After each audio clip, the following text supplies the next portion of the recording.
हरे राम राम राम हरे हरे, हरे कृष्ण कृष्ण कृष्ण हरे हरे, हरे राम राम राम हरे हरे, हरे कृष्ण कृष्ण कृष्ण हरे हरे, हरे राम राम राम हरे हरे, हरे कृष्ण कृष्ण कृष्ण हरे हरे। ब्रह्मानन्दं परमसुखदं केवलं ज्ञानमूर्तिं द्वन्द्वातीतं गगनसदृशं तत्त्वमस्यादिलक्ष्यम् एकं नित्यं विमलं अचलं सर्वदि साक्षिभूतं भावातीतं त्रिगुणरहितं सद्गुरुं तं नमामि। नमामि सद्गुरो शान्तं सच्चिदानन्दविग्रहं पूर्णब्रह्मपरानन्दैशम् आनन्दीवल्लभं सद्गुरो सच्चिदानन्दं केवलं करुणाकरं ज्ञानयोगेश्वरं वन्दे ज्ञानदेवा पुनः पुनः। ओम नमो ज्ञानेश्वरा करुणाकरा दयाळा, तुमचा अनुग्रह लाधलो पावन झालो चराचरे, मी कळाकुसरी काय जनेने बोलतो वचने अगदी भाविका, एका जनार्दनी तुमचा दास त्याची आस पुरवावी। सर्व संतांना वंदन, सद्गुरूंना वंदन, आपणा सर्वांना वंदन करून आजच्या चिंतनाला प्रारंभ। कालच्या चिंतनामध्ये आपण 17 नंबरच्या श्लोकाचा विचार केला होता। त्यामध्ये वर्णन होतं की आपण बुद्धीचा निश्चय जो आहे त्या बुद्धीच्या निश्चयानं ज्ञानाची प्राप्ती होते। तद्बुद्ध्या तदात्मानं तन्निष्ठास्तत्परायणः गच्छन्ति अपुनरावृत्ती ज्ञाननिर्धूत कल्मषः, असा 17 नंबरचा श्लोक होता। आणि माऊलींनी एकाच ओळीमध्ये, जवळजवळ एका ओळीमध्ये त्याचं भाषांतर केलं आहे। बुद्धी निश्चय आत्मज्ञान ब्रह्मरूप भावी आपण ब्रह्मनिष्ठा राखे पूर्ण तत्परायण अहर्निशी, अशा अर्थाची ओवी माऊलींनी टाकून त्या संबंध श्लोकाचा अर्थ एका ओवीमध्ये घालण्याचा प्रयत्न केलेला आहे।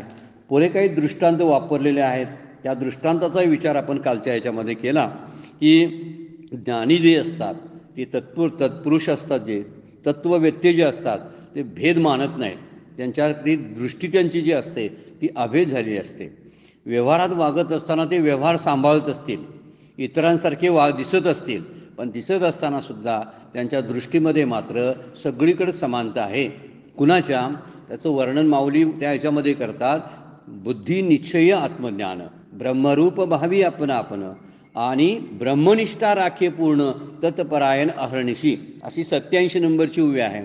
ऐसे व्यापक ज्ञान भले जयाची या हृदया गिवशित आले, तया समता दृष्टी बोले विशेषू काही एक आपणची जैसे, ते देखती विश्व तैसे, ते बोलणे कायसे नवले येतो। जसं आपण आहोत तसं विश्वाकडे त्यांची दृष्टी असते। जसं शरीराकडे प्रेमानं पाहतात, शरीराबद्दलचा विचार दुःखाचा ते करतात, तसाच जगाबद्दल असणाऱ्या दुःखाचा सुद्धा विचार करतात। काल आपण विचार केला होता, तुका म्हणे एका देहाचे अवयव अशी समदृष्टी त्यांची झालेली आहे। म्हणजे विष्णुमय जग शब्द जो आपण अभंग बघतो त्या अभंगामध्ये विचार केलेला आहे की त्यांची सगळीकडे समत्व पाहिलेलं असतं। म्हणून अर्जुनाला सांगताना सुद्धा भगवंत ज्ञानेश्वरीमध्ये बोलतात की अर्जुना समत्व जाण चित्ताचे, त्याची सार जाण योगाचे, जेथे मन आणि बुद्धीचे ऐक्य असे। ज्यावेळी मन आणि बुद्धी ऐक्याला प्राप्त होतात, एकत्र येतात, त्यावेळी त्या जीवनमुक्ताला किंवा त्या तत्ववेत्या पुरुषाला सगळं जग जे आहे ते ब्रह्मरूप आहे असं वाटायला लागतं। म्हणजे दृष्टीत बदल होतो। खरं बघायला गेलं तर पारमार्थिक दृष्टी होणं फार गरजेचं आहे, बाकी बदल काय अपेक्षित नाही आहे। परमार्थाला लागला एखादी व्यक्ती म्हणून काय त्याच्या शरीरावर काय खुणा निर्माण होत नाहीत किंवा वेगवेगळ्या शरीरावर काय असे डाग वगैरे पडतात, अशातला काय भाग नाही, किंवा तो अधिक सुंदर दिसायला लागतोय असाही भाग नाही। खरी गोष्ट आहे ती परमार्थ हा अंतरंगाचा भाग आहे। त्यामुळे अंतकरण त्याचं शुद्ध व्हायला लागतं आणि या अंतकरण शुद्ध होणं हेच अपेक्षित आहे परमार्थाच्या साधनेमध्ये, बाकी काही नसतं। ज्ञान काय प्राप्त करायची गोष्ट नाहीच ना, ती आपल्या जवळच आहे, मग ती कशाला प्राप्त करायला जायची आहे? ब्रह्मरूप होणं जे आहे ते आपल्या जवळच आहे, ते कुठं प्राप्त करायचं आहे? प्राप्त करायचं काय आहे तर ती गोष्ट आहे की आपल्या चित्ताची शुद्धी साधनेच्या द्वारे, तत्वचिंतनाच्या द्वारे, गुरु उपदेशांच्या मार्गदर्शनाखाली, त्यांच्या मार्गदर्शनाखाली ती आपलं चित्त अंतःकरण ज्याला आपण म्हणतो ते शांत शुद्ध करावं लागतं। आणि निष्काम कर्मयोगानं आणि उपासनेनं हे चित्त शांत आणि शुद्ध होत असतं. हीच आपल्यावर जबाबदारी आहे. आपल्याला ज्ञान प्राप्त करणं ही जबाबदारी नाही. आणि इथं जे वर्णन केलं आहे, ज्ञान प्राप्त झालेले पुरुष जे असतात त्यांची निष्ठा जी आहे, तन्निष्ठा म्हणलेला आहे शब्द, तत्परायण, त्याच्याशी ते जोडून घेतात, चिकटून राहतात, सोडत नाहीत साधना. त्याला तत्परायण शब्द वापरलेला आहे. अशी तत्परायणता जर आपली साधनेत असेल ना, आज मी आजारी आहे, थोडं डोकंच दुखायला लागलं आहे, आज नामाला बसायचं राहू दे, पाहुणेच आलेत, मग त्या पाहुण्यातून वेळ मिळाला नाही म्हणून माझी साधना राहिली, असं होता कामा नये. जसा प्रायोरिटी ज्याला आपण प्रपंचाला म्हणतो देतो प्रायोरिटी ना, ती प्रायोरिटी फक्त बदलावी लागते. बाकी परमार्थ करणं म्हणजे काय वेगळी गोष्ट नाही. प्रपंचाला दुय्यम स्थान देऊन जगावं लागतं. आणि परमार्थ भगवत प्राप्ती हा उद्देशच ठेवायला लागतो. नाहीतर आहे त्या जीवनाला कृतार्थता प्राप्त होत नाही. शरीर असून उपयोग काय आहे मानवाचं? मानवाच्या शरीराचं विशेष वैशिष्ट्य कोणतं असेल तर त्याला मोक्षाची प्राप्ती त्यालाच करून घेता येते, अन्य कुणाला करता येत नाही. गाढव आहेत, कुत्रे आहेत, मांजर आहेत, असतील, दिसायला सुंदर असतील, आवाज काढत असतील काहीतरी, त्यांचा उपयोग कुठेतरी होतही असेल, पण त्याचा अर्थ त्यांना मोक्ष प्राप्त होत नाही. मग माझं वैशिष्ट्य मी सांभाळायला पाहिजे ना. माझं वैशिष्ट्य काय आहे तर याच जन्मामध्ये भगवंताचं दर्शन घेणं. ज्यानं मला जन्माला घातलं त्याला व्यवस्थित ओळखणं. कुणी मला जन्माला घातलं त्याची ओळख झाली पाहिजे आपल्याला. आणि ही ओळख होण्यासाठी तत्ववेत्या पुरुषांची दृष्टीच बदलते. आणि ते बदलणारी दृष्टी काय करते तर सगळं जग मी ब्रह्मरूप आहे, पहिलं सुरुवात काय म्हणतात, बुद्धी निश्चय आत्मज्ञान, सुरुवातच म्हणलेलं आहे. सुरुवात कशानंच होते, मीच ब्रह्मरूप आहे, अहम ब्रह्मास्मीनं सुरुवात व्हायला पाहिजे. नाहीतर मग सर्वम खल्विदम ब्रह्म ही दृष्टी प्राप्त होणार नाही. त्यासाठीच विचार, सगळ्या उपनिषदांचा विचार, सगळ्या उपनिषदांनी इतर शास्त्र जी वेदांत सांगतो ती सांगतं, पहिली स्वतःची दृष्टी आतली माझ्याकडे पाहण्याची दृष्टी सुधारली पाहिजे, त्यामध्ये सुधारणा झाली पाहिजे. म्हणजे तीच दृष्टी मी जगाकडे वळवू शकतो. मग मी जर ब्रह्मरूप आहे असं जर एकदा मला ठाम निश्चय झाला, मी जीवरूपानं जो होतो तो ब्रह्म आहे असं जर कळलं, तर जगत जे आहे, जीव जगत ईश्वर अशी ही तीन शृंखलाच आहे की त्यानंतर समजायला लागतं की जे जग सुद्धा आहे ते सुद्धा ब्रह्मरूप आहे. जसं माझा जीव ब्रह्मरूप असेल तर जग सुद्धा ब्रह्मरूप आहे, कारण ईश्वराची निर्मिती जग आहे आणि हे कल्पनेतून देहाची निर्मिती पण ती झालेली आहे.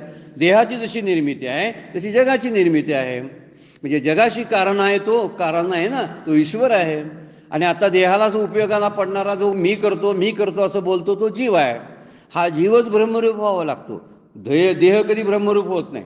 तर देह हा नाशिवंत आहे असं कळल्यानंतर तो जीव ब्रह्मरूप व्हायला लागतो. मग अशी ब्रह्मरूपता त्याला पहिल्यांदा येते. आणि नंतर तो काय करतो, ब्रह्मरूप भावी आपण स्वतःला ब्रह्म समजतो. नंतर तन्निष्ठा शब्द वापरलाय, ब्रह्मनिष्ठा राखे पूर्ण, अशी निष्ठा तो राखायला सुरुवात करतो. आणि तत्परायण हरणीशी, आणि त्याची दृष्टी सुधारलेली असते. म्हणून आपण जसे आहोत तसंच विश्व आहे असं जाणवायला लागतं त्याला. देहामध्ये जे काय सिस्टीम्स आहेत बघा, त्या सगळ्या जगामध्ये आपल्याला बघायला मिळतात. जे जे देहामध्ये आपल्या आहे ते ते जगामध्ये आहे. म्हणून पिंडी ते ब्रह्मांडी असा शब्दप्रयोग जो निर्माण झाला शास्त्रात, त्याचं कारण तेच आहे. ते व्यापकतेनं आहे आणि हे परिच्छिन्नतेनं आहे. दोन्हीतलं एवढाच डिफरन्स आहे, बाकी काही नाही. म्हणून तसं जर बघायला गेलो तर देह ब्रह्मरूप आहे असं जर कळायला लागेल, म्हणजे जीव ब्रह्मरूप आहे असं कळायला लागेल, तर जगसुद्धा ब्रह्मरूप आहे हे समजायला लागेल. ही सृष्टीची निर्मिती ईश्वराची आहे. त्यामुळं जर त्या जगाला जरा आपण बाजूला केलं तर ईश्वराची प्राप्ती होते. आणि इथं जीवाला बाजूला केलं तर मी आत्मा आहे याची जाणीव होते. जगाला बाजूला केलं तर मी ब्रह्मरूप, जग ब्रह्मरूप आहे असं वाटायला लागतं. आता जगाला बाजूला करणे या शब्दाचा अर्थ, जग जे नटलेलं आहे ना, पाना फुलांनी, समुद्र, नद्या, रस्ते, टेकड्या सगळ्या ज्या आहेत त्या देवानं निर्माण केल्या, मग त्या देवरूपच आहेत.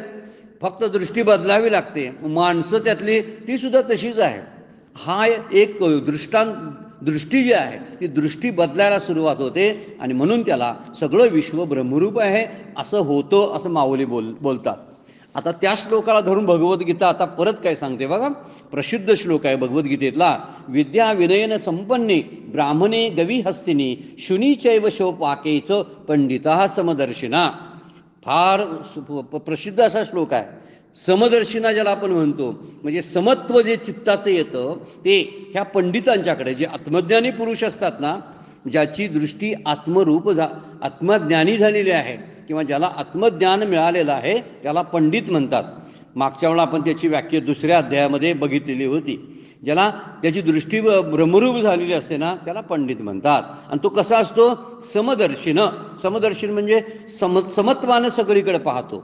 विद्या आणि विनयाने संपन्न असलेल्या, जो विद्या त्याच्याकडे आहे आणि विनय पण आहे, असा त्याला पंडित म्हणलेला आहे. असा आत्मज्ञानी संपन्न जो असतो पंडित, तो ब्राह्मणामध्ये, ब्राह्मण शब्दाचा अर्थ जातीवाचक नाही, तर ब्राह्मण म्हणजे सात्विक वृत्तीची जी माणसं आहेत, सज्जन माणसामध्ये, गायीमध्ये, हत्तीमध्ये, कुत्र्यामध्ये आणि चांडाळामध्ये ब्रह्मदृष्टी साम्य पाहणारे असतात.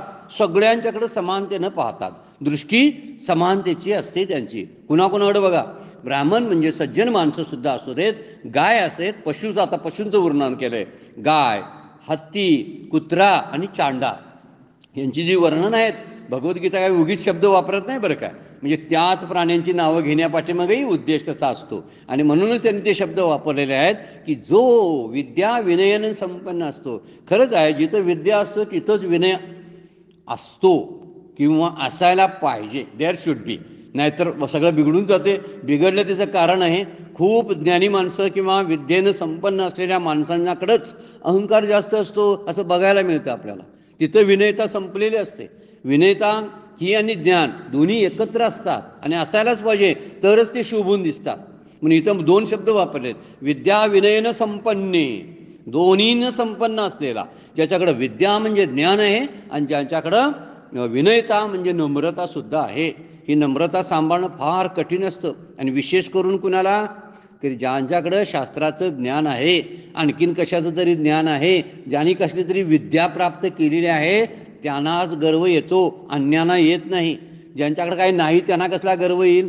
काहीच होत नाही. ज्यांच्याकडे खूप श्रीमंती असते त्यांना श्रीमंतीचा गर्व असतो. का? त्यांच्याकडे काहीतरी संपत्ती असते, पैसा असतो, म्हणून त्याचा, म्हणजे ज्याच्याकडे जे आहे त्याच्याबद्दलचा गर्व आहे. पण ज्याच्याकडे आहे सुद्धा असून सुद्धा जे गर्व बाळगत नाहीत ना, ती माणसं मोठी असतात. हे सांगायचा मुद्दा त्यातला आहे. असे विद्या आणि विनयानं संपन्न झालेले जे आत्मज्ञानी पंडित असतात, हे सगळीकडे समदर्शी असतात. कुणाकुणामध्ये समदर्शी असतात? तर ते ब्राह्मणाकडे बघताना तसंच बघतील. ब्राह्मणात बघताना म्हणजे सात्विक वृत्तीच्या, सात्विक गुणानं संपन्न असलेल्या व्यक्ती तसंच बघतील. कुत्रा असू दे, हत्ती असू दे आणि चांडाळ असू दे, ह्या चारीकडे ते बघताना काय करतात? समदृष्टीनं पाहतात. समदृष्टी शब्दाचा अर्थ आहे तेही ब्रह्मरूप आहेत असं पाहतात. जसा मी ब्रह्मरूप आहे तसं ते सुद्धा ब्रह्मरूप आहेत. खरंच आहे, जग जर ब्रह्मानं व्यापलेलं असेल, ईश्वरानं व्यापलेलं असेल, तर चांडाळामध्ये सुद्धा, कुत्र्यामध्ये सुद्धा, म्हणजे पशु पक्ष्या प्राण्यामध्ये सुद्धा ते ब्रह्म आहेच. त्याच्या आकाराचं ते आकार धारण करतं. मुंगीच्या बाबतीत मुंगीचा आकार धारण करतं, तसं हत्तीच्या बाबतीत हत्तीचा आकार धारण करतं. म्हणजे आकारामुळं बदलतं. पण आकार बदलले म्हणून त्यात असणारं स्थित असलेलं ब्रह्म बदलत नाही, ते आहे तसंच असतं. जसं आपल्याकडे आत्मारूपानं आम्ही जाणतो तशा पद्धतीचं ते ब्रह्म आहे. म्हणून इथं म्हटलेलं आहे की विद्या आणि विनय दोन्ही ज्यांच्याकडे आहेत, असे संपन्न झालेली जे असतात त्यांची दृष्टी समत्व झालेली असते. आता विद्या आणि विनयता एकत्र असायला पाहिजे, बघायला मिळत नाहीत बरं का. खूप गोष्ट ही दुर्लभ गोष्ट आहे. विनयता जिला आपण म्हणतो, विद्या विनयनं शोभते असा सुविचारसुद्धा मुलांना शाळेमध्ये शिकवला जातो. पण त्या सुविचाराचा अर्थ त्या मुलांना केव्हा कळतो काय माहिती नाही, पण ते पटवून तरी आपण घेतलेलं असतं. मोठेपणी तरी कळावा की आपल्याकडे काहीतरी प्राप्त झालं ज्ञानाचं भांडार, की लगेच लोक काय करतात? त्याच्याबद्दलचा गर्व बाळगायला चालू करतात. ज्ञानेश्वर माऊलींची एक फार सुंदर उभी आहे, मला वाटते 10व्या अध्यायामध्ये, नवल अहंकाराची गोठी. गोठी म्हणजे गोष्ट, अहंकाराची गोष्ट सांगतो म्हणतात. आश्चर्य. नवल अहंकाराची गोठी विशेष न लागे अज्ञानापाठी, सज्ञानाचे झोंबी कंठी, नाना संकटी नाचवी. ते अहंकार नाचवतोय कुणाला? तर जे सज्ञान असतात ना, जे ज्ञानी म्हणून घेतात ना, त्यांच्याकडे अहंकार असतो.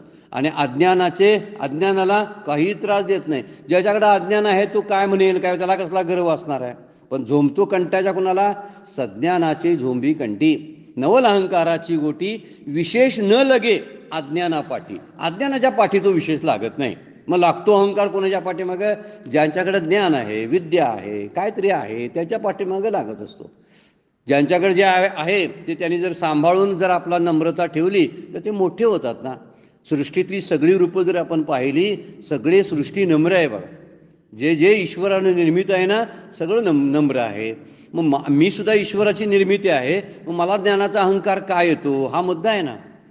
फळाफुलांनी बहरलेला वृक्ष जो असतो ना, इतकं ओझं झालेलं असतं फळांचं. काय आंबे लागलेत किंवा काय लागले, सगळे फळं लागलेली असतात, पानं असतात, पण या सगळ्यांच्या मुळं त्याच्या फांद्या ज्यावेळी फळं अधिक लागतात त्यावेळी खाली वाकलेले असतात. ह्या एका उदाहरणानं आपल्या लक्षात येईल, ज्यांच्याकडे अधिक खूप ज्ञान असतं त्यानं तर अधिक नम्र व्हायला पाहिजे. हा मुद्दा आहे त्यातला. जर फळं लागलेला वृक्ष इतका खाली वागतो त्यावरून आपल्याला समजतं. आणि ज्यांच्याकडे काय फळं वेळ नसतात तेव्हा सरळ उभी असतात. इथं विचार केलेला आहे की ज्या ठिकाणी ज्ञान असतं त्या ठिकाणी नम्रता असायला पाहिजे. आणि नम्रता आणि ज्ञान एकत्र आहेत असे जे समदृष्टी झालेले आत्मज्ञानी जे आहेत त्यांना पंडित अशी संज्ञा देऊन शास्त्र रिकाम होतं. गीताशास्त्रानं जाहीर करून टाकलं ते पंडित आहेत. पंडित म्हणजे का? तर आत्मव्यक्ते पुरुष आहेत, त्यांनीच खरं देवाला ओळखलं, अन्यांना काही ओळखणार नाही. ज्यांना समांतर दृष्टी प्राप्त झालेली असते त्यांना. आणि त्यामुळं याचं वर्णन करताना श्लोक सांगतो, विद्या विनयन संपन्ने ब्राह्मणी गवी हस्तिनी शुनीचैव शबपाकेच पंडिता समदर्शना. इथं कुत्रा, ब्राह्मण आणि गाय आणि चांडाळ असे 4 शब्द वापरलेले आहेत. माऊलींनी मात्र दुसरे शब्द वापरायला चालू केलेले आहेत. त्यांनी वेगळे शब्द वापरतात. मग हा मशक, हा गज. मशक म्हणजे चिलट किंवा डास. डास आणि हत्ती. इथं डास हा शब्द श्लोकामध्ये नाही बरं का, माऊलींचा खास शब्द. मशक हा गज की श्वपच हा द्विज पैल इतर हा आत्मज. हे उरेल के म्हणजे काय, उरेल का? मग हे चिलट आहे, हा हत्ती आहे, हा लहान मोठेपणाचा भाव, किंवा हा चांडाळ आहे. श्वपच म्हणजे चांडाळ. हा ब्राह्मण आहे, द्विज ब्राह्मण आहे. असा श्रेष्ठ कनिष्ठ निष्ठेचा हा भाव दूर आहे. हा जवळ आहे असा देशभेदाचा भाव, आपला आणि परका असा अप्पर भाव कसा राहील? वर्णन खंदारकर महाराजांनी या ओवीचं वर्णन करताना जरासं विस्तृत पद्धतीनं केलेलं आहे. मूळ अर्थ काय होतो की तो कशाचाच भेद मानत नाही, कुठल्याही प्रकारचा भेद मानत नाही. म्हणजे दृष्टीत त्याचा भेद कुठला नसतो. त्यामुळं कारण त्याच्याकडे विद्या असते आणि विद्या असल्यामुळं त्याच्याकडे विनयता आलेली असते. म्हणून ज्ञानानं खालीच वाकलं पाहिजे. म्हणजे जया काय म्हटले, माऊलींची फार सुंदर ओवी आहे 9व्या अध्यायामध्ये, की ते म्हणतात की ज्या मोठ्या आहेत ना तयाशी जवळीक माझी म्हणतात, ते माझ्या जवळ असतात. ज्यांना अहंकार नसतो, नम्र झालेले असतात ना, ते माझ्या जवळ राहतात. असं माऊलींची ओवी 9व्या अध्यायामध्ये. आपल्याकडे सुद्धा जे जे म्हणून आहे ते विसरावं. कारण ते काय आपण कुठनं आणलेलं नसते, किंवा आपण कर्तृत्वाचा भाव दाखवून का उपयोग नसतो. आपल्याला ते प्रारब्धानं मिळालेलं असते आणि त्याचा अहंकार बाळगून का उपयोग आहे? विद्या मिळाली, संपत्ती मिळाली, आणि सगळ्या ह्या नष्ट होणाऱ्या गोष्टी आहेत माझ्याबरोबर. माझा देह नष्ट झाला तर विद्या पण नष्ट होते, संपत्ती पण उपयोगाची नसते. नष्ट होते शब्दाचा अर्थ माझ्या दृष्टीनं नष्ट होते, काहीच उपयोग होत नाही. काय कुठलं सर्टिफिकेट गेल्या जन्मातलं पुढच्या जन्मात उपयोगाला येते काय सांगा बघू? मी समजा PhD कुठंतरी मिळवलेली आहे, किंवा काय MPhil वगैरे प्राप्त केलेले आहे, किंवा कलेक्टर होतो, IAS झालेल्याची पदवी माझ्याकडे आहे. माझ्या मृत्यूनंतर त्या पदवीचा उपयोग काय होतो मला? काय नाही. विद्या ही नष्ट होणारी गोष्ट आहे, ती राहत नाही. एकच राहते आत्मविद्या. ही दुसरी पोट भरायच्या विद्या ज्या आहेत ना त्या काय उपयोगाच्या नसतात. ही सर्टिफिकेट नंतर पोरं पेटवून देतात. बाबा गेला सर्टिफिकेट पेटवा म्हणतात. कशाला पाहिजे? ते म्हणतात एकच सर्टिफिकेट तेवढं ठेवूया शिल्लक. कुठलं? डेथ. ते असू दे का, बँकेत अजून व्यवस्था लावायची असते, सगळी वाटण्या करून घ्यायची असतात, म्हणून डेथ सर्टिफिकेट तेवढं ठेवत असतात. आपणही त्याचा विचार करावा. म्हणजे त्याचा गर्व केवढा बाळगावा? मग मी एवढी विद्या प्राप्त केली, एवढी संपत्ती माझ्याकडे आहे, या एवढ्या सगळ्या ह्या अहंकारामुळं काहीही प्राप्त होत नाही. त्याच्यापेक्षा विरळ व्हावं, नम्र व्हावं आणि विरघळावं आणि ह्या जगाशी, या ब्रह्माशी एकरूप व्हावं. मी तेच आहे, फक्त त्याच्याशी एकरूप व्हायचं आहे. एखादा याचा खडा असेल, मिठाचा खडा, तो समुद्रातून बाजूला पडला ना तर त्याचा घट्टपणा तसाच राहतो, कारण त्याच्या मुळापासून तो बाजूला स्वतःला तोडून घेतलं. म्हणून त्यानं समजा मी समुद्रातूनच आलोय आणि समुद्राशीच मी एकरूप होणार आहे, म्हणून जर समुद्राशी जोडायला गेला तर तो वितळून जाईल आणि तो समुद्ररूप होतो. आपल्याला सुद्धा समुद्र व्हायचा आहे, मिठाचा खडा होऊन बाजूला पडायचं नाही. आता अहंकार एवढा घट्ट असतो की त्या घट्ट अहंकारामुळे मी बाजूला पडतो. ही माणसं माझ्यापेक्षा खालच्या दर्जाची आहेत, ह्यांच्यात मी मिसळणार नाही, मी एवढा विद्यामान आहे, माझ्याकडे हे शास्त्र मी जाणतो, मी प्रवचन करतो ना, मग प्रवचन न करणारे असतात ती माझ्यापेक्षा छोटे आहेत असा मानायला चालू करतो आणि तोच छोटा होतो. मग जो जगाला छोटं समजायला लागतो ना तो स्वतः छोटा व्हायला लागतो आणि जगाला मोठेपण देतो ना त्याचं मोठेपण आपोआप मोठा व्हायला सुरुवात होतं. मग हा मुद्दा जर लक्षात घेतला तर विद्या आणि विनय दोन्ही नम्र झाला भूता. तुकाराम महाराज म्हणतात नम्र झाला भूता, सगळ्या भूतमात्राशी जो नम्र आहे तेने कोंडिले अनंता, त्यानं भगवंताला कोंडून ठेवला म्हणायचा. नम्र झाला भूता तेने कोंडिले अनंता, हेची शुरत्वाचे अंग दारी आणिला श्रीरंग. त्यानं आपल्या घरात भगवंताला आणला म्हणायचा. पुन्हा ना ज्यानं भगवंताला, ज्यानं नम्रता स्वीकारली सगळ्या भूतमात्राशी नम्र होतो. पाणी जसं खाली जाते ना, जिकडे उतार आहे तिकडं जात असतं, तसा सगळीकडे नमस्कार करतो, प्रत्येकाला नमस्कार करतो. आपण एक अनुभव घेण्यासारखी गोष्ट आहे बघा. ज्यावेळी आपण इतरांना नमस्कार करतोय ना फार सुंदर वाटत असते आपल्याला, आपल्यालाच छान वाटते. त्याला काय वाटलं हा मुद्दा नंतरचा, ते समोरच्याला काय वाटलं तो काय म्हणतो तो मुद्दा नंतरचा, पण आपल्यालाच वाटते माझ्याकडे काय नाही असा एक भाव तयार होतो. त्यामुळे आपण आपलं विसरून जातो. आपण आपल्याकडे जे आहे ना वस्तुरूपानं पदार्थ रूपानं जे धारण केलेलं विद्येच्या रूपानं हे विसरणं यालाच परमार्थ म्हणतात आणि हे लक्षात ठेवणं याला प्रपंच म्हणतात. हे लक्षात राहिलं ना ठळकपणानं, माझा मुलगा इथं आहे तिथं आहे, त्याचं एवढे त्याचा पॅकेज आहे, त्याचा एवढा पगार आहे, मी असं आहे, मी एवढं मिळकत करून बसलेलं आहे, मला इतकं येतं मला तितकं येतं, सगळं आठवणीत ठेवलं की झोप निघून जाते. आणि ज्यावेळी सगळं विसरलं जातो आपण त्यावेळी शांत झोपतो आपण, कारण अहंकार गप्पा होतोय ना. आणि ज्यावेळी अहंकार वळवळ करायचा बंद होतो ना त्यावेळी शांततेची झोप आपल्याला अनुभवाला येत असते. म्हणून विद्या विनयन दोन्ही गोष्टी एकत्र आपल्याकडे ठेवण्याचा आपण यथाकाश प्रयत्नच केला पाहिजे. म्हणून आपण दुसऱ्यांना नमस्कार करतो ना, नमस्कार झाला म्हटलं की त्याच्याबद्दल सुद्धा आपल्या मनामध्ये एक आदराची भावना निर्माण होते, शत्रूसुद्धा विरघळतो नमस्कारामुळं. म्हणून नमस्कार करत जावा, जे भेटतील त्यांना नमस्कार करावा. सगळी भूत मात्र ही देवाचीच रूपं आहेत असं समजावं, व्यवहार म्हणून सांभाळावा.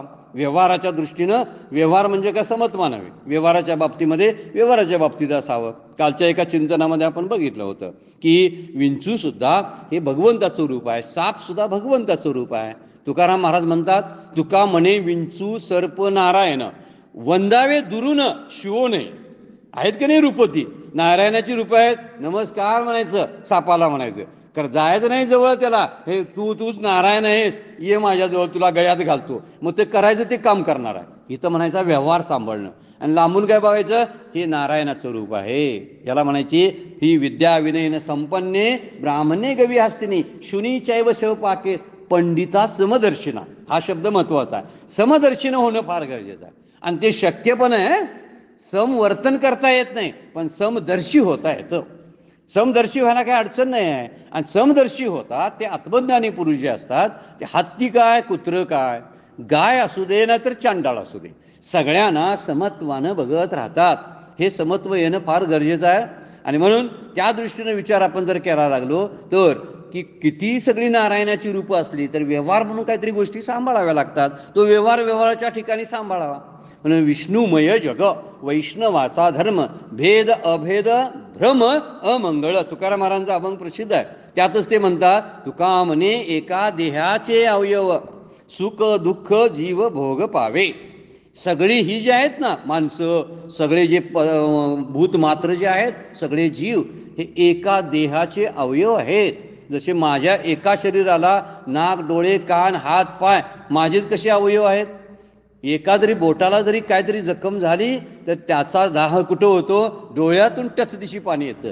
कुठं कनेक्शन आहे बघा त्याचं, इथल्या इथं एवढ्या लांब असलेलं माझं बोट पण एवढ्या डोळ्यापर्यंत त्याचं कनेक्शन कसं काय पोचतंय हो, विचार करण्यासारखं आहे. मेंदूपर्यंत कळ जाते, डोक्यापर्यंत सुद्धा कळ जाते. कुठंतरी पायाला जर मोठा आघात झाला तर त्याची कळ डोक्यापर्यंत जाते. तसं शेजाऱ्यावर आघात झाला, समोरच्यावर काहीतरी संकट कोसळले तर त्याची थोडी तरी मला वाटली पाहिजे ना की हे वाईट झालं, मलाच कळ यायला लागलेली आहे, कारण माझ्याच समाजामध्ये ही अशांतता घडा लागलेली आहे. मग आपण काहीतरी करू शकतो काय त्यासाठी. ही समदर्शिनी असतात ना त्यांना जगाची दुःख आपली दुःख वाटायला लागतात. कारण एका देहाचा अवयव समजतात ना ते. सगळी जी माणसं आहेत ती एका देहाचे अवयव आहेत, पण प्रत्येकाची कामं वेगवेगळी आहेत. त्यांना कामं करू द्यावी. हातानं करायचं काम कानानं करून चालेल काय? नाही चालणार. शिपाई जे आहे त्यांना झाडलंच पाहिजे आणि कलेक्टरनं जाऊन खुर्चीवर बसून नियोजनच करायला पाहिजे. आता उद्या म्हणला समदर्शिनी आहे म्हणून कलेक्टर म्हणला सगळी समान आहेत, तू ये बाबा शिपाई आणि बस खुर्चीवर, चालणार नाही. सगळं बिघडून जाईल. व्यवहाराच्या ठिकाणी व्यवहार, परमपूज्य काकांचंच वाक्य आहे, व्यवहाराच्या ठिकाणी व्यवहार आणि पारमार्थिक दृष्टी आहे तिकडे पारमार्थ.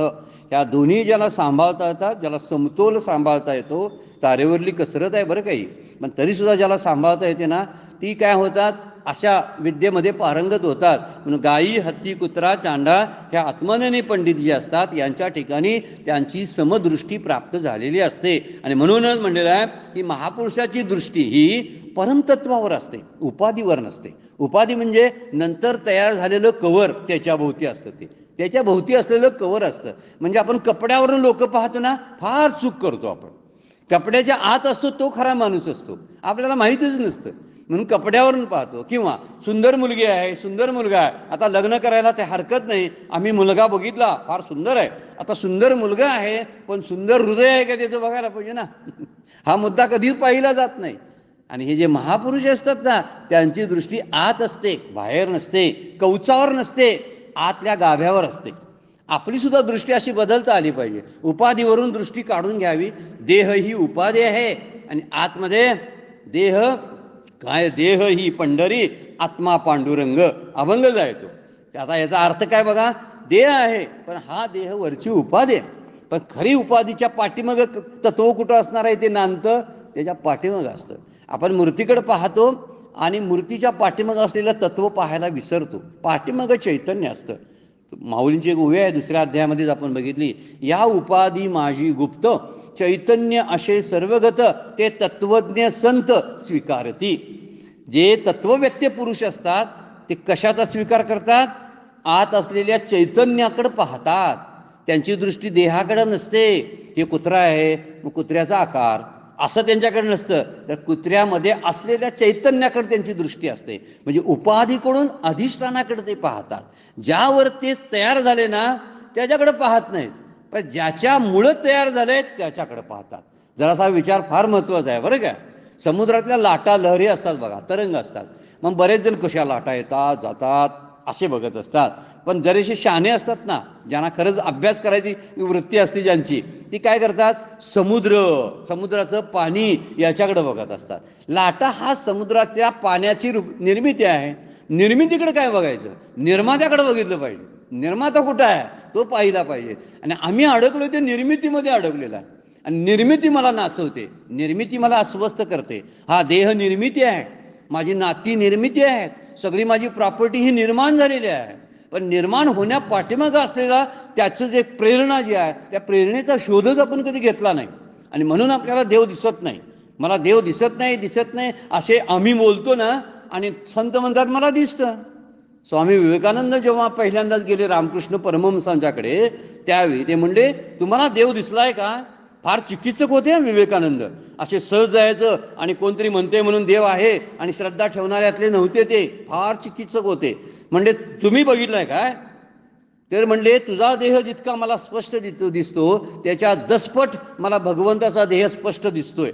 कारण त्यांची दृष्टी तशी निर्माण झालेली होती, त्यामुळे त्यांना भगवंताचं दर्शन व्हायचं. प्रत्येक चराचरामध्ये त्यांना बघायचेत ना. म्हणून कुत्र्याच्या पाठीमाग हा पोळीचा चवडा घेऊन निघालेलं कुत्र ते कोरड्या पोळ्या कशा खाईल म्हणून पाठीमागून तुपाची वाटी घेऊन जाणारे नामदेव महाराज यांची दृष्टी कुत्र्याकडली काय होती बघा. अरे तसं खाऊ नकोस, म्हणजे त्यांना वाटत होते माणूसच आहे. तसं खाऊ नकोस, कोरडं काय खातोस, तूप लावून खा. कशी गंमतशीर गोष्ट आहे. आपल्याला कळेल काय, आपण काठी घेऊन पाठीमागे जाऊ, ते वाटी घेऊन जातात, तुपाची वाटी घेऊन जातात आणि आपण काठी दंडुका घेऊन जाणार कुत्र्याच्या पाठीमागं आमच्या पोळ्या चोरून नेल्या म्हणून. ही त्यांची जी समद्र दृष्टी आहे ना, ते बघताना तसे बघत असतात. आपल्याला दृष्टी प्राप्त व्हायसाठी यासाठीच ब्रह्मज्ञानाची व्यवस्था केलेली आहे बरं काय. ब्रह्मज्ञान होणं आत्मज्ञानाच्या पुढची पायरी आहे. आपल्याला दोन्ही आपण एकसारखे शब्द वापरतो, ब्रह्मज्ञान आणि आत्मज्ञान दोन्ही एक नाहीत. पलीकडची आहे ती गोष्ट. ब्रह्मज्ञान ही ब्रह्मदृष्टी प्राप्त होते आणि ब्रह्मदृष्टी प्राप्त झाल्यानंतर सगळीकडे त्यांना समदर्शी प्राप्त होतात. मग हत्ती, चांडाळ, कुत्र, गाय या तिन्हीमध्ये असणारं आत्मस्वरूप एकच आहे. या उपाधीच्या पाठीमागे असलेलं चैतन्य तेच खरं. उरलेली वरची उपाधी जाऊ शकते. उपाधीला नाश आहे, चैतन्याला नाही. लाटा बंद होऊ शकतात, समुद्र आहे तसाच आहे पाणी, त्याच्यात काही बदल नाही. सोनं आहेच, कायमच आहे. अलंकार मोडता येतात, अलंकाराला आकार आहे. अलंकार सोन्याला दिलेल्या आकाराला अलंकार म्हणतात. मग सोन्याला आकार आम्ही देणारे आम्ही आहोत. काय मूळचं सोन्याला आकार आहे? नाही. मूळचं निराकार असलेलं सोनं आहे. धातू म्हणून आपण घेतो आणि त्याच्या काहीतरी बांगड्या बनवतो, त्याच्या काहीतरी माळा बनवतो आणि त्या आकाराला आपण माळा म्हणतो. आणि अंगठी म्हणून आपण बघतो, ही माझी अंगठी, ही तुझी अंगठी, ही तुझी माळ सोन्याची, ही माझी माळ, तुझ्या हातातलं हे ब्रेसलेट आहे, माझ्या हातातलं ब्रेसलेट, असे शब्द वापरतो. हे तुझं सोनं माझं सोनं असं म्हणत नाहीत. सोनाराकडे जावा, तो ब्रेसलेट म्हणत नाही, काय म्हणत नाही, एकदम घेतो आणि एकाच ताजव्यात टाकतो. त्याची दृष्टी कशावर असते? सोनं त्यात किती आहे. आम्ही काय बघतोय? दागिनं कसलं आहे. इतक्या आकारामध्ये आपण गुंतून जातो ना, तर या सगळ्या आकार हा मायेनं दिलेला आकार आहे. म्हणून माया जी आहे ना ती फिरवते, भ्रम निर्माण करते. त्याचं कारण तेच आहे की आम्ही आकारामध्ये अडकलो आणि आकाराच्या पलीकडे आकार प्राप्त होण्याला निराकार गरजेचा आहे. निराकारी तत्व एक जे आहे ना, ते निराकार तत्व, त्यामुळंच आकार प्राप्त झालेला आहे. दोरीवर सर्पाचा भास झाला, त्यावेळी दोरी होती म्हणून सर्प दिसायला लागला. हा मुद्दाच विसरून जातो आपण आणि सापामध्ये गुंतून जातो. साप असा आहे, साप तसा आहे. कोणतरी शहाणा जातो आणि बघतो, अरे दोरी पडलेली आहे ती. हा तत्वव्यक्ती असतात ना, ते शोधून काढतात. ते म्हणतात हा साप नाही, दोरी आहे. आणि त्यांची दृष्टी दोरीकडे असते, आमची सापाकडे असते. सापाकडे दृष्टी असली की मग सापाला काय विषारी आहे का, बिन विषारी आहे का, इतक्या लांबीचा आहे का, तितक्या लांबीचा आहे का, कोणत्या जातीचा आहे, त्याच्यावर चर्चा, त्याच्यावर पुस्तकं. आणि ती पुस्तकं वाचून वाचून परत आणि त्याचीच कल्पना, त्याच कल्पनेत झोपायचं, त्याच कल्पनेत जगायचं, त्याच कल्पनेत मरून जायचं. पण कल्पनेच्या पाठीमागं असणारं निर्विकल्प जे तत्व आहे त्याचा विचार कधी करायचा? ज्यावेळी तो विचाराला सुरुवात होईल. ज्ञानी तसं करतात. ज्ञानी ह्या कल्पनेमध्ये अडकत नाहीत, तर निर्विकल्प कल्पनेच्या पाठीमागं असणारे जे तत्वज्ञान आहेत त्यामध्ये अडकत असतात. म्हणजे हे विवेकानंद प्रवास करताना डेकवरती जहाजावरती बसल्यानंतर त्यांना सुद्धा मोह पडला पाण्याचा आणि वरच्या निळ्यासार आकाशाचा. बघायला म्हणजे कविता करावी की काय, इतकं सुंदर समुद्राचं निळशार पाणी आणि वरती निळशार आकाश, आणि म्हणून विचार करायला लागले. पण विचार करता करता तत्ववेत्ती पुरुष मायेला काय होत नाहीत, वश होत नाहीत. ते म्हणले ही गोष्ट एवढ्या सौंदर्यामध्ये मी अडकलो कसं काय? कसं की या पाण्याचं सौंदर्य, आकाशाच्या सौंदर्यामध्ये मला कविता करावीशी वाटले. पण हे वरवरचं सगळं आहे. याचा सृष्टीकर्ता जो आहे, ज्यानं हे पाणी निळशार निर्माण केलं, ज्यानं हा निळशार एवढं सुंदर आकाश निर्माण केलं, ते सुंदर आकाश निर्माण करणारा, सुंदर पाणी निर्माण करणारा सुंदर किती असेल, अशी विवेकानंदांची दृष्टी काय वेळीताना सुचली. त्याला कारण, if the Maya is so beautiful, think of the reality behind. शब्द त्यांचे वाक्य आहेत बघा. इतकी माया जर वाटते ना सुंदर सुंदर, तर what will be the reality. आपण रियालिटीकडे जात नाही बरं का, आणि त्यामुळं फसतो आपण आणि रडतो आपण. त्यामुळं रियालिटी रडवत नाही कधीच. वास्तव जे असते ना ते रडवतच नाही. हे वरचं जर कल्पनेनं तयार केलेलं विश्व आहे ना, तेच आपल्याला रडवतं. म्हणून तत्ववेत्ते पुरुष जे असतात ना, ते नेहमी कुठं बघत असतात? आतल्या आत गोष्ट जी खरी आहे, ते वास्तव आहे, त्या वास्तवाकडे लक्ष असतं. ते कुत्र्याकडे बघत नाहीत, मांजराकडे बघत नाहीत, हत्तीकडे बघत नाहीत, तर त्यात असलेल्या आत्मतत्वाकडे पाहतात. म्हणून चैतन्य जे आहे ते सर्वगत चैतन्य आहे. ईश्वर व्यापून भरलेला आहे, सगळीकडं व्यापून आणि उरलेला आहे, पुरून उरलेला आहे. परमपूज्य काकांना आम्ही म्हणतो, तुम्हाला त्रास होत असेल, इतके जण भेटतात तुम्हाला, इतक्या जणांच्या बरोबर तुम्हाला राहावं लागतं, इतक्या जणांशी बोलावं लागतं. परमपूज्य काका विनोदानं म्हणतात, तुम्हा सगळ्यांना मी पुरून उरलोय. त्यावेळी आठवते, ब्रह्मसुद्धा तसं, ईश्वर पण तसा म्हणतोय, तुम्हाला सगळ्यांना पुरून मी उरलोय. तुम्ही बघताय नुसतं या ब्रह्मांडामध्ये मला. अरे ब्रह्मांडाच्या पाठीमागे बघा, सृष्टी निर्माता कसा सुंदर असेल. काश्मीर एवढं सुंदर वाटतंय, काश्मीरचं सौंदर्य सुंदर वाटतंय, तर श्याम सुंदर किती सुंदर असेल याचा विचार केलेला बरा ना आपण, पण करत नाही आपण. हे भगवत रूप किती सुंदर असेल बघा. आपण फक्त वरच्या याला जे जे देखणे ते सकळ ते स्वप्नीचे मृगजळ म्हणून चिंती चरण कमळ बाप रुखमा देवीवराचे. ज्ञानदेवांचा अभंग आहे गाथेतला. ते म्हणतात जे जे देखणे सकळ, जेवढं देखणं आकर्षित वाटतं ना ते स्वप्नीचे मृगजळ, स्वप्नवत आहे आणि ते मृगजळासारखं आहे. त्याच्या पाठीमागं धावणं चुकीचं आहे. मग काय करावं? म्हणून चिंती चरण कमळ बाप रखुमा देवीवराचे, म्हणून विठ्ठलाच्या चरणावरच दृष्टी जावावी, इतरत्र नको. म्हणून हा विचार फार सुंदर विचार आहे. सुंदर ते ध्यान, काय तुकोबांचा अभंग आहे, प्रसिद्ध अभंग आहे. सुंदर ते ध्यान तोंडावर नेले आपल्याला त्यांच्या चेहऱ्याकडं. सुंदर ते ध्यान उभे विटेवरी, मग वीट पण बघायला लावली आपल्याला. सुंदर ते ध्यान उभे विटेवरी करकटावरी, आहे हात ठेवल्या तिकडं, हाताचं वर्णन केले. करकटावरी ठेवून या गळ्यात तुळशी हार गळा, कासे पितांबर वांडलेला आहे, त्या पितांबराकडं तुळशी हाराकडं मकर कुंडले तळपती सौर आणि कंठी कस्तूप मणी, आत कंठात कस्तूप मणी आहे. सगळीकडे ह्या दिसलेल्या गोष्टीकडे दृष्टीने येतात. आणि सगळं सांगून झालं की सगळं झाल्यावर शेवटच्या ओळीमध्ये म्हणतात तुका म्हणे माझे हेची सर्व सुख पाहिन श्रीमुख आवडीनं. आत्ता गेली चैतन्याकडे दृष्टी बघा. शेवटी अगोदर वर्णन सगळं केलं, त्याचा व्यतिरेक करत आणला आणि नंतर अन्वयाची दृष्टी प्राप्त केली. हे सगळं जे आहे तोच विठ्ठल आहे. असं सगळं हे जग ते जग, हा प्रांत तो प्रांत असं बोलणं नसतं समदर्शी पंडितांचं. ते म्हणतात सगळं मिळून देवच आहे, त्यानं निर्मिती केली आहे ना, आणि त्यांची दृष्टी त्यानुसार असते आणि तिकडं त्या दृष्टीने बघत असतात. म्हणून महापुरुष असतात त्यांची दृष्टी परमतत्वावरती असते, उपाधीवर नसते. कारण त्या उपाधीच्या पाठीमागं गुप्त चैतन्य असतं. आपण उपाधीमध्ये जन्माला येतो आणि उपाधीमध्ये मरतो, म्हणून आनंदाचा पत्ता आपल्याला लागत नाही. हा लक्षात ठेवण्यासारखा मुद्दा आहे. का आनंद सापडत नाही? उपाधीमध्ये आनंदच नाही हो. कसा सापडता येईल सांगा बघू? आणि मी तर शोधण्याचं ठिकाण उपाधीच आहे माझी. प्रत्येक देहामध्ये, माणसामध्ये, नात्यामध्ये आणि वस्तूमध्ये, जड वस्तूमध्ये मी आनंद शोधायला लागलो. असेल कसा? त्या तर उपाधी आहेत की ज्या भगवत निर्मित आहेत. ज्याची निर्मिती आहे त्या निर्मात्याला काय ती पाहायची दृष्टी केव्हा तरी आपल्याला प्राप्त व्हायला पाहिजे. म्हणून उपाधीला टाकून आपण जेव्हा जाऊच ना, तेव्हाच खऱ्या आनंदाला आपण, त्या खऱ्या आनंदाचे मालक आपण होऊ. आहोच मालक आपण, पण मालक आहे नसून आता आपण गुलामगिरी स्वीकारलेली जाईल. ना गुलाम म्हणून जगा लागलो. देव भगवंत मी म्हणतो जग गुलाम म्हणून. सद्गुरू संत सांगत असतात अरे तू गुलाम नाहीस, तू स्वामी आहेस. तुझा सगळ्या इंद्रियांचा स्वामी तू आहेस, मनबुद्धी चित्ताचा स्वामी तू आहेस. तूच तुझ्या जीवनाचा शिल्पकार आहेस. पण ते लक्षातच राहत नाही ना. आणि त्यामुळे तो काय म्हणतो, मी एवढासा आहे, मी छोटा आहे, मी बाप आहे, मी आई आहे, मी बायको आहे, मी नवरा आहे, एवढ्यातच राहतो तो. अरे तू माणूस आहेस मूळचा, हे का विसरला? तेच विसरला. बाप म्हणतो, आई म्हणतो, माझं नाव घेऊन सांगतो, मी प्रवचन कराय म्हणून सांगतो, कीर्तन कराय म्हणून सांगतो. अरे तू मूळचा कोण आहेस तरी बघ ना अगोदर. कोण आहेस? काकांचं वाक्य प्रसिद्ध, कोण आहेस, काय करत आहेस? लक्षात आहे ना आपला तो लोगोज आहे ना, तो शिवगड परिवाराचा. कोण आहेस? त्यावेळी ते प्रॅक्टिस करायचे ना मेडिकलची, त्यावेळी त्यांच्या पाठीमागं त्यांच्या त्या दवाखान्यामध्ये ती वाक्य मोठी पाटी लावलेली असायची आणि त्या पाठीवर लिहिलेलं वाक्य होते, कोण आहेस, काय करत आहेस? लक्षात आहे ना?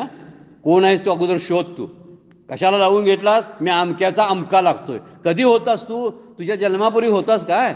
आता मेल्यानंतर तू असणार आहेस काय? मग आता दिसतोस तो खरा कसा? असा मुद्दा, असा तर्क लढवता आला पाहिजे ना आपल्याला. पण लढवता येत नाही, त्यामुळे आपण उपाधीमध्ये अडकतो. आणि उपाध्या सगळ्या ह्या नावाच्या आहेत, पदाच्या आहेत. ते पद म्हणूनच मी होतो, त्या पदाशी एकरूप होतो. शेवटी देहाची उपाधी घेऊन बसतो. हा देह म्हणजेच मी आहे असा म्हणायला लागतो. अरे पण देहाच्या पाठीमागचं चैतन्य बघायला जा ना. ते कळायला लागलं तुला, जरासं आत उपराठी दृष्टी केलीस तर तुला सापडायला लागेल. त्यामुळं सज्जन मात्र जे असतात, ते जे तत्ववेत्ते असतात, त्यांची दृष्टीत समता असते. दुसऱ्याचं सुख पाहून ते सुखी होतात, दुसऱ्याचं दुःख पाहून ते दुःखी होतात. आपल्याकडे अशी किती लोक असतील सांगा बघू, की ज्यांना दुसऱ्याचं दुःख पाहून दुःख होतं आणि दुसऱ्याचं सुख पाहून सुख होतं. त्यातला मधला भाग काढता येईल. दुसऱ्याचं दुःख पाहून दुःखी होणारी काही मंडळी आपल्याला बघायला मिळतील, पण दुसऱ्याचं सुख पाहून सुखी होणारे फार कमी. उलट म्हणतात दुसऱ्याचं सुख पाहून त्यांना दुःख होतं, दुसऱ्याचं दुःख पाहून त्यांना आनंदाच्या उकळ्या फुटतात. अशी असणाऱ्या लोकांची संख्या समाजामध्ये जास्त आहे. म्हणूनच धावा देवाचा करायला जायला लागतो. देवरूप असलेली माणसं मदत करत नाहीत म्हणून. कुणाकडे जायला लागते? मंदिरात जायला लागते, शेजाऱ्याकडे नाही. शेजारी म्हणतोय मी तुला मदतच करणार नाही. मग कुणाकडे जायचं? मंदिरातल्या देवाकडे जायला लागते. आणि शेजारचा देव तो म्हणतोय मी तुला म्हणतच नाही, तो देव मी आहे. किती विचित्र अवस्था समाजाची आहे बघा. म्हणून ज्यानं इतरांच्या सुखामध्ये सुख पाहतो, इतरांच्या दुःखामध्ये स्वतःला दुःखी होतो, तो ब्रह्मवेत्ता असतो. आणि दया हा त्यांचा स्थायी भाव असतो. म्हणजे दया अगदी आतमध्ये रुजलेली असते, निर्माण झालेली नसते. सगळ्यांच्या बदल दया. काय म्हणतात? बुडती हे जन न देखवे डोळा, येतो कळवळा म्हणून या. तुकाराम महाराज अभंगामध्ये बोलतात. आम्ही जे करतो धडपड लोकांच्यासाठी ना, हे बुडणारे लोक पाहत नाहीत आम्हाला. कशात बुडायला लागलेत? अज्ञानामध्ये, अविद्येमध्ये, मोहामध्ये, गर्तेत या रागद्वेषामध्ये अडकून बसलेले आहेत. यांना बाहेर काढायची आम्हाला इच्छा आहे. बुडते हे जन न देखवी डोळा, येतो कळवळा म्हणून या. म्हणून स्वतःच्या सुखात आणि दुःखातही तो सम असतो. ही एक गोष्ट त्याच्याकडे असते. आपली सुखदुःख समान मानतो. दुसऱ्याच्या सुखात सुद्धा स्वतःला सुखी समजतो, दुसऱ्याच्या दुःखात स्वतःला दुःखी समजतो. त्यामुळं गाय, ब्राह्मण हे सगळे शब्द जे वापरले त्यामध्ये कशी कलाप वापरली आहे भगवद्गीतेनं बघा. गाय आणि ब्राह्मण यामध्ये सात्विकता दाखवलेली आहे बघा. त्यामध्ये गाय ही सात्विक आपण पशु मानला आहे. ब्राह्मण हे सज्जन माणसं सात्विक असतात. कुत्रा आणि हत्ती आहेत त्यांना रजोगुण लागू पडतोय बघा, बरोबर. आणि चांडाळ जो आहे ना तो तमोगुणी आहे. तो कुत्र्याचं मांस खातो. तो चांडाळ ज्याला आपण स्वपाक शब्द वापरलाय ना, तो चांडाळ आहे, तो कुत्र्याचं मांस खाणार आहे, तमोगुणी आहे. कुत्रा आणि हत्ती रजोगुणी प्राणी आहेत, मजेत असतात बघा, खातात पितात म्हणजे झोपतात, म्हणजे आपल्यासारखे असतात. हा, कुत्रा आणि या हत्ती जे आहेत ना हे आपल्यासारखे असतात म्हणायला हरकत नाही. तर आणि गाय आणि ब्राह्मण शब्द जो वापरला आहे सात्विक वृत्तीसाठी वापरलेला आहे. आता याचा अर्थ बघा, सत्वगुणाची माणसं असू देत, तमोगुणाची माणसं असू देत किंवा रजोगुणाची असू देत, त्यांच्याकडे तो समदृष्टीनं पाहतो, असा त्या श्लोकाचा अर्थ होतो. फक्त कुत्रा मांजर वगैरे काय त्यातलं घ्यायचं नाही. तर घ्यायचं काय? सत्वगुण, रजोगुण आणि तमोगुण तिन्ही गुणांची असू देत, त्यांना तो समत्वानं पाहतो. म्हणून तो कुठल्याच गुणात अडकत नाही, म्हणून त्याला गुणातीत म्हणतात. कुणाला? त्या आत्मज्ञानी पुरुषाला गुणातीत का म्हणतात? गुणातीत शब्दाचा अर्थ आहे तो गुणांना ओलांडून जातो, कुठल्याच गुणात अडकून स्वतःला घेत नाही. याचा अर्थ तो समदृष्टीनं पाहतो, असा त्याचा अर्थ होतो. आणि हाच अर्थ इथं पंडिता शब्दासाठी वापरलेला आहे. म्हणून माऊली ओवी कशी करतात बघा. मग हा मशक हा गज की शोपच हा द्विज, पैल इतर हा आत्मज, हे उरेल की आत्मज म्हणजे स्वतःच्या जवळचा असा कोण आहे, आणि दुसरा असा कोण त्याला वाटत नाही. दुसरी गोष्ट, डास आहे किंवा हत्ती आहे किंवा श्वपच आहे, चांडाळ आहे किंवा ब्राह्मण आहे, याच्यामध्ये त्याची दृष्टी सम असते. असा विचार माऊलीने या 93 नंबरच्या 5व्या अध्यायाच्या ओळीवरती मांडलेला आहे. वेळ संपलेली आहे आपली, त्यामुळे थांबावं लागते आपल्याला. याचं चिंतन अजून कंटिन्यू करायचं आहे आपण, पण पुढच्या चिंतनामध्ये बघूया. आजची सेवा सद्गुरूंच्या चरणी, भगवान ज्ञानेश्वरांच्या चरणी अर्पण करून विराम घेऊया. पुंडलिक वरदा हरी विठ्ठल, श्री ज्ञानदेव तुकाराम.